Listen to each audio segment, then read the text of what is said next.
मेहर में PP city मेहर के general secretary advocate रियाज हुसैन डेरो पारा PP MPa Fayaz Ali Khan बुट और पीपी अगवान इम्तियाज पाशा खान बुट के मान में आज जानो दिनो वो। आज जाने वाली तकरीब के पीपी एमपीए फयाज अली बुट खिताब कंदे चयो वफाकी सरकार की नाकामी जो सबब नाअहल वज़ीर आज़म इमरान खान और संदस नाक़स पॉलिसियूं आहिनि।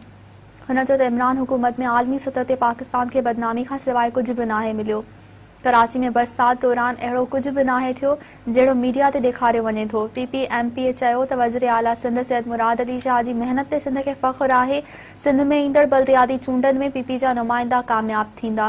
उन मौके ते म्यूनिसिपल कमेटी मेहर जो अगूणो चेयरमैन रियाज महेसर, पीपी अगवान रईस अली बख्श, अगूणो काउंसलर अमीर अली सहोल, वकील अली अनवर साहड़, एडवोकेट अमजद बुलड़ो, जुबैर खान भट्ट, सचवा अगवान कादर चांडे, एडवोकेट जाहिद खोसो बेन शिरकत कई।